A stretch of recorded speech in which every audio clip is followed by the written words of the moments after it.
আসসালামু আলাইকুম to everyone. আশা করছি সবাই ভালো আছেন। আপনাদের সামনে আরও একটি নতুন ভিডিও নিয়ে হাজির হয়েছি। আজকে আমরা হিসাব বিজ্ঞানের খুব ইম্পর্টেন্ট দুটা মধ্যে একটু ইন্টারচেঞ্জেবলি ইউজ হয়, কিন্তু এদের মধ্যে পার্থক্য আছে বা অনেকে মনে করে আর কি। এরকম দুটা টার্মস নিয়ে কথা বলে, একটা হচ্ছে রিজার্ভ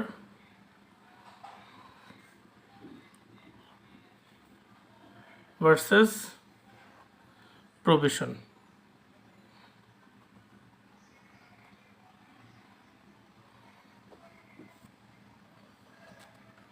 এই দুইটা টার্ম নিয়ে কথা বলবো। এগুলো বাইবাতে খুব বেশি পরিমাণ আসে।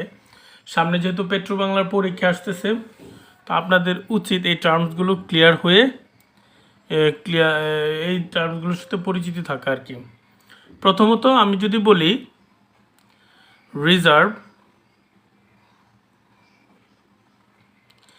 রিজার্ভ হলো দুইটাই আর কি, মানে রিজার্ভ হচ্ছে ভবিষ্যতের কথা চিন্তা করে রাখা হয়। যেমন হচ্ছে ভবিষ্যতের কথা, কি টার্ম হচ্ছে ভবিষ্যৎ এর কথা চিন্তা করে রাখা হয়। ঠিক আছে, যেমন আমরা ধরতে পারি যে ব্যবসা সম্প্রসারণ করবে,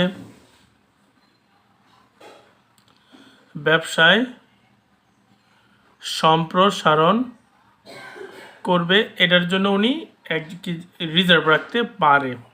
রিজার্ভটা ব্যবসা সম্প্রসারণ এরকম কিছু একটা,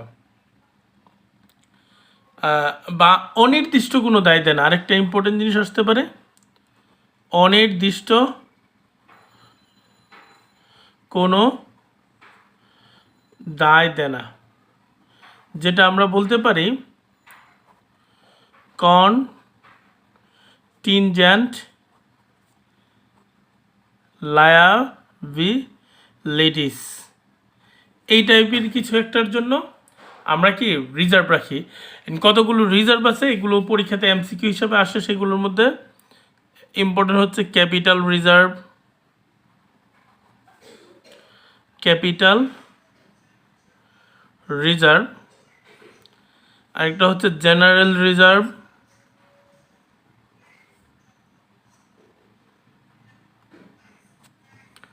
তারপরে আরেকটা হচ্ছে রিমিউনারেশন রিজার্ভ,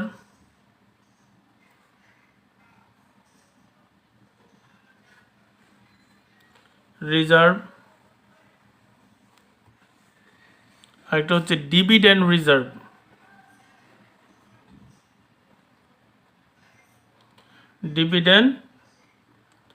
রিজার্ভ, আরেকটা হচ্ছে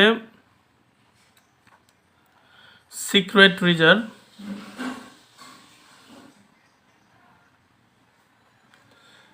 এবং ডিবেঞ্চার রিজার্ভ।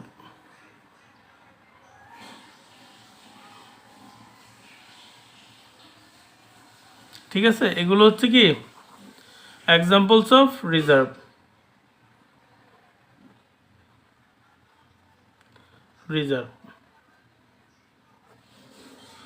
এই গেল এটা। আরেকটা যদি আমি হিসাব করি, এটা হচ্ছে প্রভিশন। আমাদের নির্দিষ্ট কোনো, এটাও ভবিষ্যতে নির্দিষ্ট কোনো দায় দেনা পরিশোধে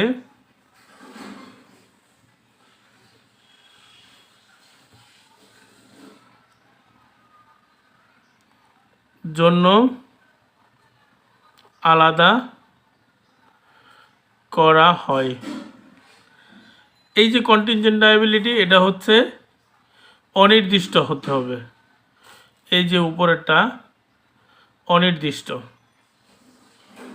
আর এটা হচ্ছে নির্দিষ্ট দায় দেনা, যেটা আমরা নির্দিষ্ট লস জানি, এগুলো হচ্ছে প্রভিশন, ওগুলোর জন্য হচ্ছে প্রভিশন।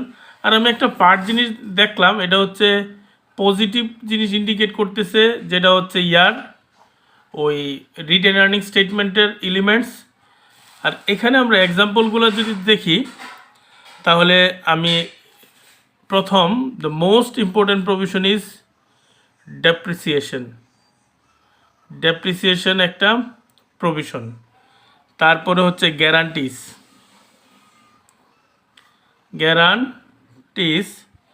তারপরে হচ্ছে প্রভিশন ফর ব্যাড ডেপ্টস, আরেকটা হচ্ছে প্রভিশন ফর ডাউটফুল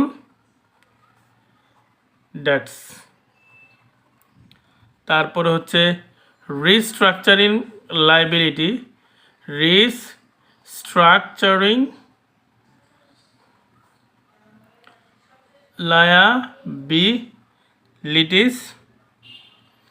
যদি আমি ধরি ট্যাক্স হইতে পারে প্রভিশন ফর অনলি ট্যাক্স।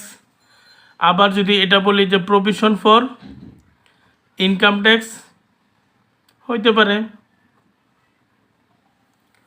তারপরে হচ্ছে আমি যদি ইনভেন্টরির জন্য করি, তাহলে প্রভিশন ফর ইনভেন্টরি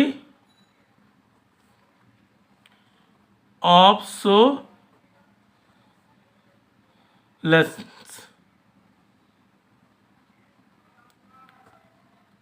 তারপরে আমি প্রভিশন ফর লসেস হইতে পারে, প্রভিশন ফর লিগ্যাল ক্লেমস হতে পারে,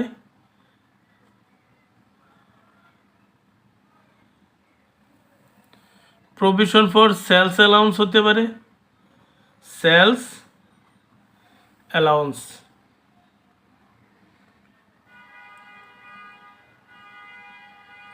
প্রভিশন ফর অ্যাক্রুয়ালস হইতে পারে,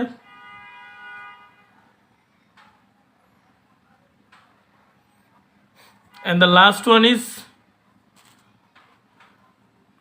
provision for severance payments. এটা নোন, এগুলো হচ্ছে নোন লাইবিলিটিস, আর আননোন লাইবিলিটিসগুলোকে নির্দিষ্ট আর কি। যাই হোক, এই জিনিসগুলা আপনাদের একটা কোশ্চেন আসতে পারে, সব কিছু বুঝলেন। এই যে সিভিয়ারেন্স পেমেন্ট যেটা, এটা সম্বন্ধে একটু বলে, এটা হচ্ছে ওই আমরা আমাদের কোম্পানিতে লে অফ করি, ছাঁটাই করি, রিটার্নসমেন্ট করি, তো ওই সময় কিছু টাকা দরকার হয়, যেমন আমরা গোল্ডেন হ্যান্ডশেক বলি। অথবা আমরা যদি কাউকে বাধ্যতামূলকভাবে অবসরে পাঠাতে চাই, তাহলে 4 মাসের বেতন দিয়ে এই আমাদেরকে পাঠাতে হয় আর কি। বিভিন্ন কোম্পানির বিভিন্ন পলিসি, টার্মস অ্যান্ড কন্ডিশনস থাকে, যে কাউকে যদি আমি রিটার্নসমেন্ট করি, লে অফ করি, তাহলে কি হবে। তো এই হচ্ছে কথা। তখন যে ফান্ডটা দরকার হয় তাকে সিভিয়ারেন্স পেমেন্ট, যেই ফান্ডটা কি সেই ফান্ডটা মিট আপ করার জন্য কোম্পানি থেকে লাভ থেকে আলাদা করে কিছু টাকা রাখতে হয়, সেটাকে বলে সিভিয়ারেন্স পেমেন্টস। এই হচ্ছে কথা। তো আমরা যদি সাম আপ করি, তাহলে বলতে পারি যে ভবিষ্যতের কথা চিন্তা করে যে টাকাটা রাখা হয় সেটা হচ্ছে রিজার্ভ, আর ভবিষ্যতে দায় দেনা পরিশোধের জন্য মুনাফা থেকে আলাদা করে রাখার যে অ্যামাউন্টটা, সেটা হচ্ছে প্রভিশন। আবার রিজার্ভটা হচ্ছে আমরা দেখি, এটা হচ্ছে এখানে সবগুলো হচ্ছে রিটেন আর্নিং স্টেটমেন্টসের। আর এখানে আমরা যদি করি, প্রভিশনের আইটেমসগুলো হচ্ছে স্টেটমেন্ট অফ প্রফিট অ্যান্ড লসের। যাই হোক, আমার যদি কনসেপ্টে কোনো থাকে, তাহলে আপনারা ইনশাল্লাহ আমাকে একটু কমেন্টে জানিয়ে দেবেন, তাহলে আমার জন্য উপকৃত হবে, আমিও শিখতে পারবো। তো সবাই ভালো থাকবেন, আল্লাহ হাফেজ, আসসালামু আলাইকুম।